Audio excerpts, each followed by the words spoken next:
With the crew of the film, with the director of the film, Tim Sutton.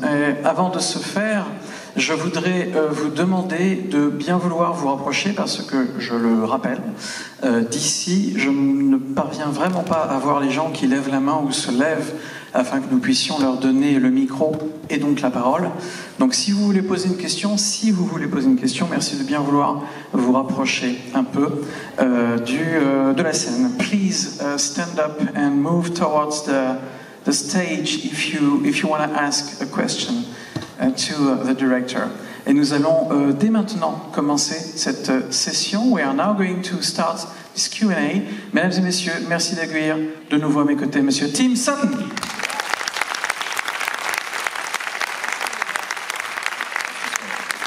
Merci beaucoup.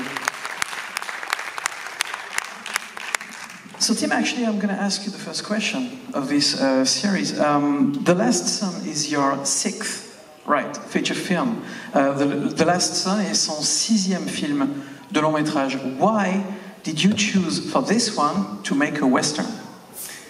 Well, first of all, thank you for staying, and the Q&A can be a really cathartic time for both audience and director. It was a gig, to be honest. Like, it was the middle of the pandemic. I thought I would never work again, even though I had made 5 films.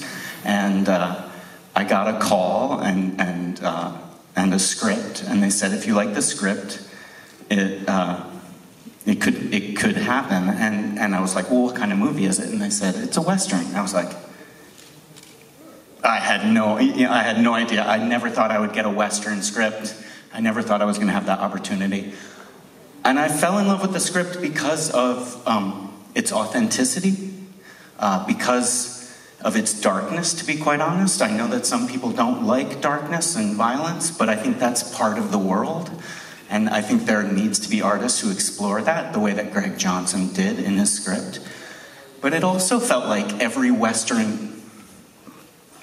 It felt like it had a lot of different Westerns in it. It has the shootout, it has the father and son, it has the hooker with a heart of gold, it has the poetry of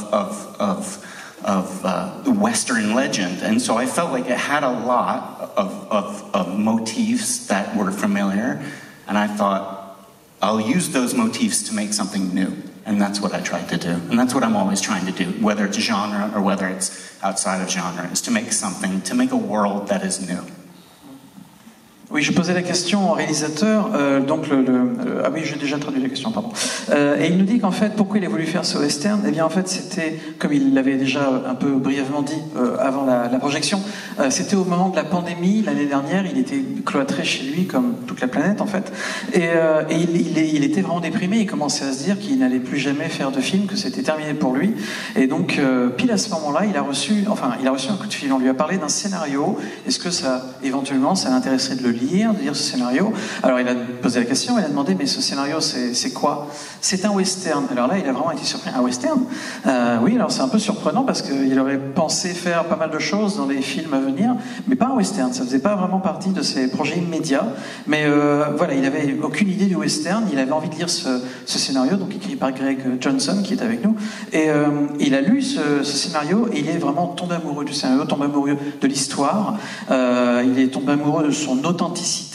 Il est également tombé amoureux du côté très sombre de l'histoire, très dark. Et il nous dit, bien sûr, c'est quelque chose qui peut-être peut paraître un peu surprenant, mais lui, ça l'intéressait à ce moment-là, en tout cas, de s'attaquer à une histoire aussi sombre, aussi authentique, aussi crédible. C'était des thèmes qui lui plaisaient à ce moment-là. Et puis aussi, ce qui l'intéressait dans le scénario, c'est le fait qu'en fait, dans cette histoire, il y a pas mal de thèmes, des grands thèmes, des westerns qu'on a tous pu voir dans notre jeunesse ou encore il y a quelque temps, des thèmes comme par exemple, il y a un combat à coups de feu, une bataille de coups de feu dans une ville, donc il y avait ça dedans. Qu'est-ce qu'il y avait? Il y avait ce rapport entre le père et le fils, qui est également un des thèmes des grands westerns. Qu'est-ce qu'il y avait encore? Il y avait la prostituée au cœur d'or, il y avait tous les, entre guillemets, les clichés auxquels on peut s'attendre lorsqu'on regarde un western. Tout tout était concentré dans une seule histoire qui vraiment faisait sens. La poésie également des westerns qui était également présente. Donc ça faisait un melting pot très intéressant pour pouvoir développer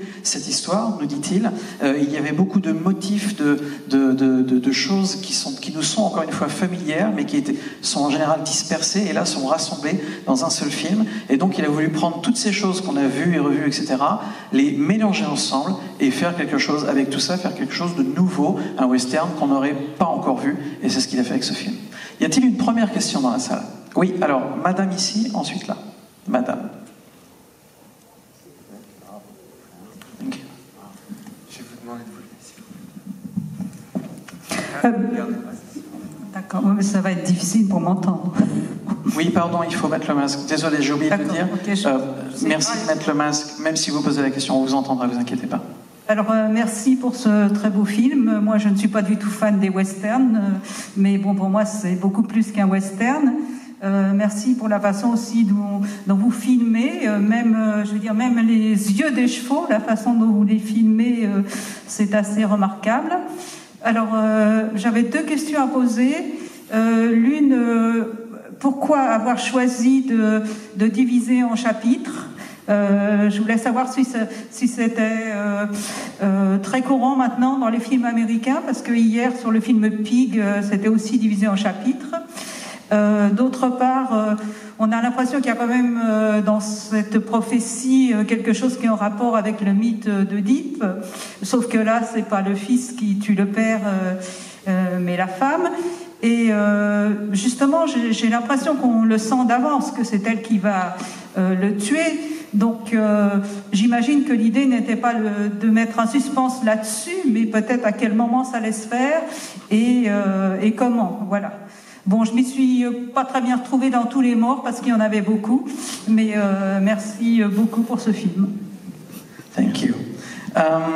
This lady says, first of all, she's not herself a big fan of the Western genre, but she really liked the movie because it's actually more than a Western. I mean, that's what she says. It's much more. And also the way you shot the film is very interesting. The way you shot, for example, details such as the eye of the horse is really interesting, so maybe you can reflect on that. But she has two questions, though. The first one would be, your movie is divided in chapters. And for example, yesterday in the competition here, there was the movie Pig by Michael Sarnowski, which is also divided in chapters, so is it a trend in American cinema? Maybe you can explain that. And the second question would be about the prophecy in the film, which is the core of the film. It actually reminds us very much of the theme of Oedipus, but also the difference, the obvious difference once you see the movie is the fact that it's not the son, actually, who kills, it's the daughter. And maybe you can talk to us about that. Maybe, I mean, she says actually, we kind of understand at some point in the film, we feel like she may be the one who kills. So maybe you wanted to put the suspense on something else, shift the attention. Well, you know, maybe you can reflect on all of that. Thank you very much for your questions and insights. I don't think it's a trend using chapters. It could be, but I think, you know, there are movies throughout cinema that use that form. I used the chapters for two reasons. I can't speak for Pig or anything else. For two reasons. The first is I think it's true to the Western genre. I like the idea of breaking it into vignettes that continue to add suspense. And then secondly, the way, and this is something that Greg and I worked on together, the original writer, I think it's important to make a film rather than just bring the script to life. So the chapters were not in the original script, but the chapters felt like they fit the film because while I was editing, I felt like we were getting a little piece of each character, a little piece of each character. But by the time we got deep into the movie, it was hard to feel invested. It's probably just the way that the process happened on set. And so what I thought was, let's spend a big chunk of time with one character. And as soon as we really get invested in him, we go to the next character, and we get invested in him, and so on. So by the time you get to the prophecy, you know all the characters. You don't have to guess, and you feel very secure in the story. So those are the two reasons that I use that. as far as the last son versus the last daughter. Let me, yeah, maybe I should translate first. Je vais d'abord traduire la réponse donc, de cette première question par rapport au thème du découpage en chapitres. Il nous dit, c'est pas vraiment, il pense en tout cas, c'est pas vraiment une tendance parce qu'en fait, on retrouve ces découpages en chapitres un peu tout le temps en fait hein, dans l'histoire du cinéma américain. Enfin, là, comme ça, je pense à Tarantino, mais on voit ça encore une fois très souvent. Donc, c'est pas vraiment une tendance temporelle en ce moment. C'est plus quelque chose qui revient comme ça cycliquement. Et il nous dit que, en tout cas, par rapport à ce film-là, il lui a semblé que le découpage en chapitres était assez proche du thème du western en général, les histoires à l'ancienne entre guillemets. Aussi parce que ça ajoute du suspense. Lorsqu'on voit les titres comme ça, on a presque l'impression d'être en train de lire un roman. Donc, on sait qu'on va quelque part. Et pour lui, c'est intéressant. Et c'est quelque chose, d'ailleurs, auquel il a pensé ensemble avec le scénariste, avec Greg, encore une fois, qui est avec nous, parce que lorsqu'il a lu le scénario, dans le scénario, il n'y avait pas ce découpage en chapitres. C'était pas dans le scénario. C'est quelque chose dont ils ont eu l'idée au moment où ils ont fait le film, et même au moment où ils ont monté le film. Pourquoi ? Parce qu'il s'est rendu compte, au moment du montage notamment, il s'est rendu compte qu'en fait, il y avait plein de petits... on apprenait au fur et à mesure plein de petites informations sur chaque personnage, mais c'était un peu disséminé, un peu dispersé dans l'histoire, et on avait tendance un peu à décrocher. Donc il s'est dit, ce serait peut-être pas mal de commencer avec des chapitres sur chaque personnage, mais vraiment en les décrivant à fond, pour que comme ça, on soit arrivé au moment de la narration, là où c'est important pour nous de s'intéresser à l'histoire. Là, par contre, on sait parfaitement qui est chaque personnage, etc., etc. Donc pour lui, c'était aussi un moyen d'être plus investi dans l'histoire elle-même. And I want to add that, you know, I think it's important to add that while Greg did not write that part of the movie, our collaboration allowed me to feel confident doing that. That was something we worked on together. It's not like I surprised him with it. It was something that I think when two people are collaborating in a positive way, you can take chances like that. Yeah. Et donc il rajoute également cela. Encore une fois, même si donc Greg n'avait pas écrit certaines parties ou ce découpage en chapitres spécifiquement, la manière dont ils ont travaillé ensemble sur tout le développement du film, ils étaient vraiment très à l'aise avec ça et il n'y a pas eu de problème pour lui pour écrire ces petits morceaux, pour rattacher tout en termes de personnages, comme il l'a fait. C'était très clair et c'est vraiment un travail commun entre lui et Greg. And as far as the last son being actually the last daughter, I think three things made us choose that direction. One is,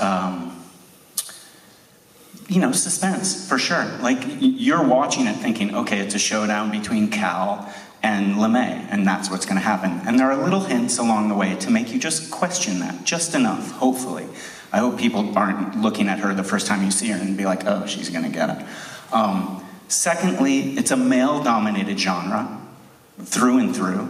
And so I wanted to have this character be the hero/villain, coming from a female role. And then thirdly, it's about innocence losing its way in America. You start out as innocent, you start out in peace, and the American West or American general chips away at you and chips away at you and chips away at you until the darkness is a part of you. And that's what I was trying to do with the female character. Oui, il le dit par rapport à cette histoire, donc ce thème le titre en fait du film c'est The Last Son, le dernier fils, et en fait c'est la fille qui finit par le tuer. Alors pour ça, il nous dit il y a trois raisons qui m'ont fait m'orienter vers une fin comme celle-là. La première, c'est tout d'abord le suspense, parce que comme vous l'avez dit, on comprend peut-être, on sent que peut-être ça sera la fille qui va finalement le tuer, mais en fait on n'en sait rien, parce que tout au long du film, on ne sait pas si c'est le fils ou la fille, le fils, la fille, on ne sait pas. Et donc ça ajoute une dose supplémentaire de suspense qui évidemment, narrativement, dramatiquement, est très intéressant. Et puis qu'est-ce qu'il y a ensuite ? Il y a aussi le fait que le western, évidemment je ne vous apprends rien, est un domaine, un genre au cinéma qui est dominé très très majoritairement par les hommes, par le masculin, et donc c'était également intéressant d'avoir un héros dans cette histoire qui tout à coup est une fille, est une femme. C'était également quelque chose d'intéressant pour lui. La troisième chose, nous dit-il, c'est aussi le thème de la perte de l'innocence. Aux États-Unis, il y a cette espèce enfin, c'est dramatique, mais c'est comme ça. C'est vrai qu'aux États-Unis, dans ce genre d'histoire, et particulièrement dans le genre d'histoire qui remonte au siècle passé, et il y a cette perte de l'innocence. On est innocence, on est avec la paix en soi, le bonheur, tout ce qu'on peut ajouter comme thème à cela. Et puis petit à petit, la vie est tellement dure qu'en fait, petit à petit, on retire des morceaux de cette carapace de bonheur qu'on porte en soi. Et puis à la fin, il n'y a plus que du sombre, il n'y a plus que du noir.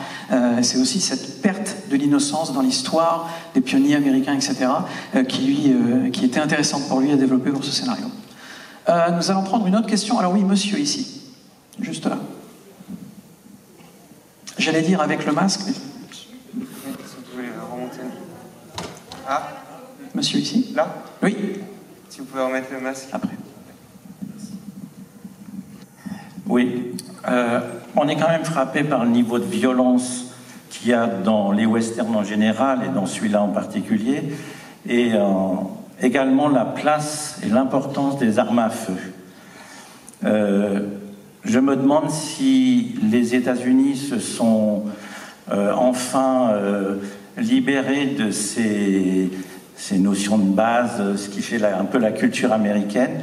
Et je voudrais savoir ce que vous prophétisez pour l'Amérique actuellement, en particulier par rapport à cette question des armes à feu. Je pourrais presque répondre, mais... Okay, the question is about the violence. Of course, we are used to see violence in American cinema, in American westerns, overall, and in this one as well. There's a lot of violence. It's a very brutal movie, and the position, the importance of weapons, of guns, rifles, etc., and so on.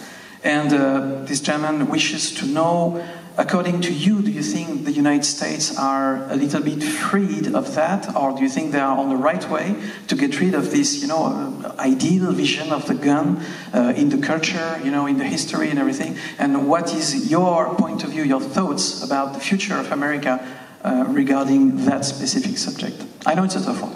I appreciate the question.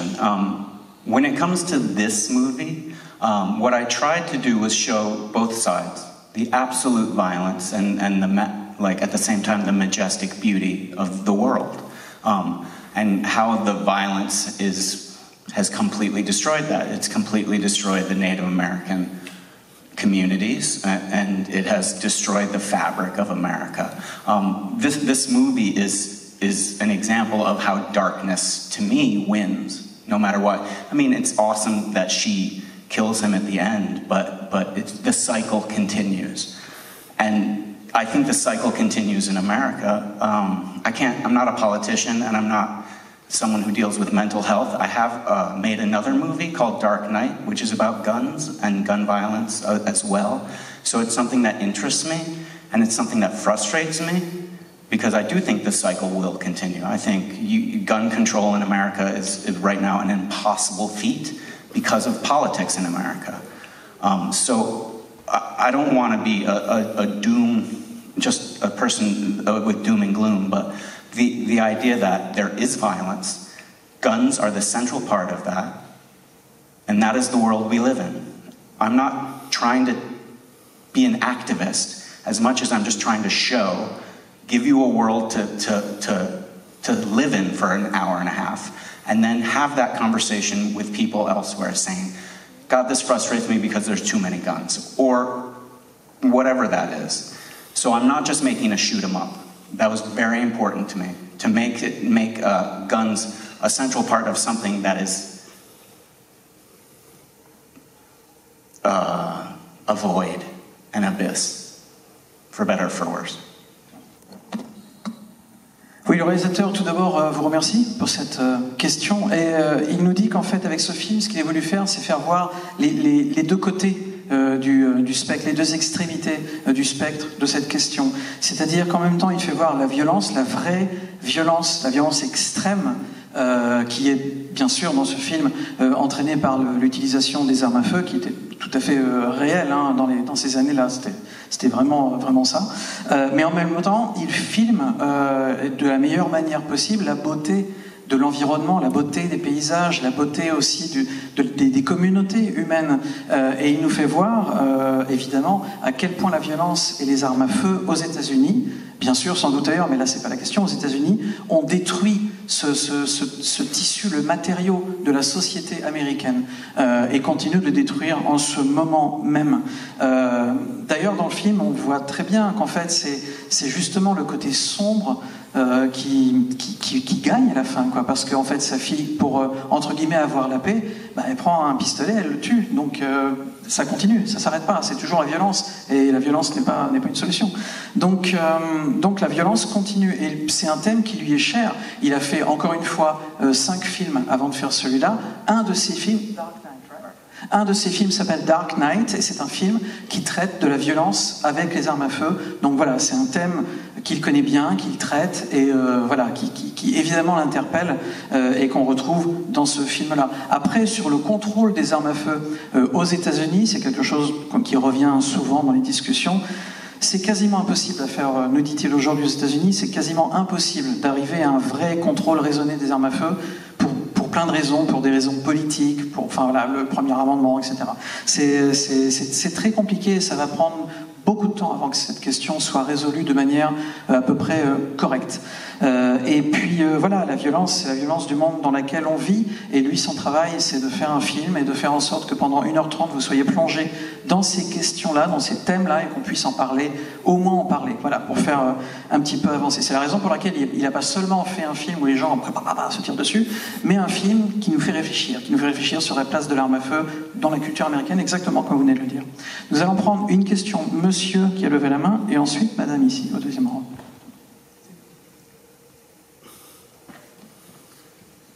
Alors, si la personne qui a levé la main veut bien relever la main. C'est là. C'est là. C'est mademoiselle. C'était qui? Bon, madame. Hi, thanks for this movie. It was truly brilliant. I was wondering about, I feel like you worked with live animals, obviously, for this movie, and I was wondering,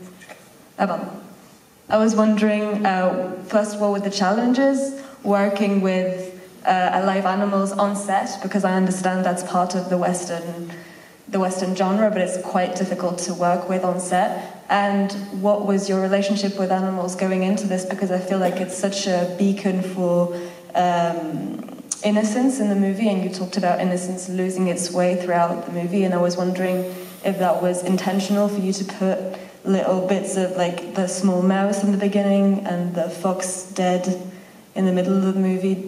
Was that intentional, or were it just written into this? Yeah. Do you want to? Okay. Thank you for your question. Well, that again, it was in the script, and it is absolutely intentional. Every frame that you see in, hopefully most movies, but certainly in my movies, is thought over and constructed for months and months, sometimes years. So nothing you'll see in the movie is like, oh, yeah, maybe. Animals, innocence, absolutely. The mouse, and again, that was in the original script that Greg wrote. The mouse, the fox, they're supposed to do two things: talk about kind of helplessness, and also explain Cal's demeanor, which is he doesn't relate well to humans. He relates to animals, and even though he's vicious to humans, he would never think of harming an animal, and that character that says a lot about his character.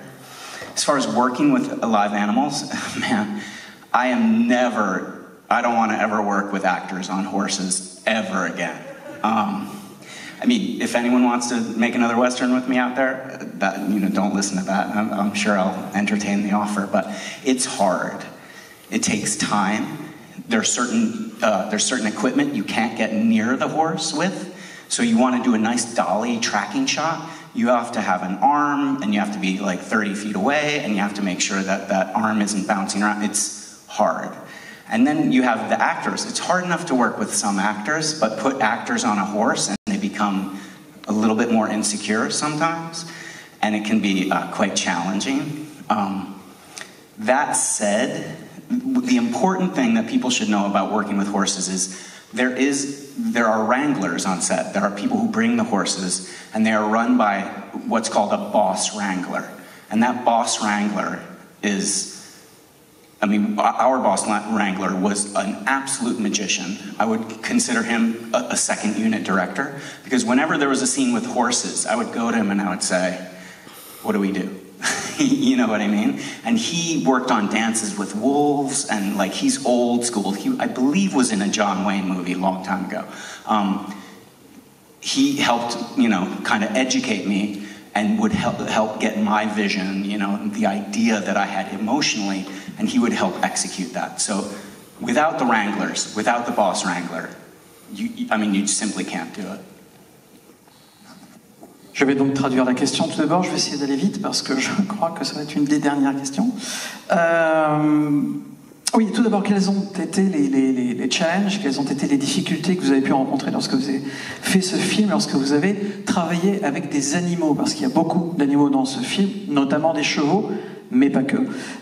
Et d'ailleurs, quelle est votre relation avec ces animaux? Pourquoi est-ce que vous avez voulu les faire intervenir dans le film? Est-ce que c'est pour parler encore une fois de l'innocence perdue? On pense notamment à la scène avec la souris, la scène avec le renard. Est-ce que c'était intentionnel ou est-ce que c'était un coup de chance? Il nous dit qu'en fait, il n'y a pas de coup de chance sur un film, en tout cas un film qui est censé être un bon film, travaillé, il n'y a pas de coup de chance, tout est écrit, et là en l'occurrence, tout ce que vous avez vu à l'écran, c'était dans le scénario. Oui, pardon, en fait, pour ça, j'ai le doigt cassé, je le dis quand même, c'est pas un téléphone. Et donc voilà, tout était écrit, donc tout était dans le scénario de Greg Johnson, tout était là, et tout était bien sûr intentionnel, on y a pensé pendant très très longtemps. Le thème donc de la souris, le thème du renard, c'était pour lui une manière d'exprimer la façon, un thème un peu comme un peu le désespoir, le fait de ne pas réussir à s'en sortir, ça faisait partie aussi de ça, mais ça faisait surtout partie pour lui du thème comment faire comprendre au public, aux spectateurs, que le personnage de Cal n'arrive pas à avoir un lien, n'arrive pas à créer de lien avec l'humain. Il n'a pas vraiment de rapport, il ne veut pas de rapport d'ailleurs avec les êtres humains, et c'est un personnage qui est capable d'une grande violence. Par contre, on voit, en regardant le film, on se rend compte que la violence qu'il exerce envers les êtres humains, il serait incapable de l'exercer envers des animaux, ça ne lui viendrait pas à l'idée. Pour lui, un animal est plus digne de respect par rapport à ça, et c'est aussi quelque chose qui l'intéressait. Alors ensuite, lorsque il parle de travailler avec des animaux, là par contre c'est un petit peu différent, il nous dit que c'était un cauchemar, et qu'il n'a plus jamais envie de travailler avec des animaux. Alors bon, évidemment, il est raisonné, hein, c'est-à-dire que si quelqu'un vient tout à coup lui proposer un scénario dans lequel il y a des chevaux ou des chiens ou que sais-je, il va quand même regarder. Mais a priori, c'était réellement un cauchemar sur le plateau pour lui, et il n'a pas du tout envie de recommencer. Alors, pour commencer, par exemple, si jamais vous avez envie de faire un film, hein, on ne sait jamais, avec des chevaux, il faut savoir que on ne peut pas s'approcher des chevaux en question. Si vous voulez qu'un cheval fasse quelque chose de particulier, suive un chemin particulier, etc., on ne peut pas s'en approcher, sinon il va faire autre chose. Donc en fait, sur un tournage, et notamment entre autres sur ce tournage-là, il avait ce qu'on pourrait appeler un dresseur, quelqu'un qui est là pour s'occuper des chevaux. Donc c'est son travail. Et il nous dit que celui avec lequel il a travaillé, c'était celui qui avait travaillé sur, je sais plus le titre français, comment ? Oui, Danse avec les loups, merci, Danse avec les loups, avec Kevin Costner. Et donc c'était quelqu'un qui connaissait bien son métier. Et il nous dit que c'était vraiment un magicien avec les animaux et notamment avec les chevaux. En fait, c'est quasiment le deuxième réalisateur du film. C'est vraiment quelqu'un qui a eu une très grande importance créative sur le film. Il nous dit, lorsqu'on voulait quelque chose, il suffisait simplement d'aller voir cette personne, de lui expliquer, voilà, je voudrais que le cheval, il fasse ça, il tombe par là. Et il le faisait. Il était vraiment très, très doué. Et il lui doit évidemment beaucoup. Il a beaucoup appris en le regardant travailler, en regardant sa méthode de travail avec les chevaux, parce que c'est grâce à lui réellement qu'il a pu réaliser ses visions de réalisateur. Je suis désolé, je ne peux pas prendre d'autres questions. C'est comme ça, ce Q&A est maintenant terminé.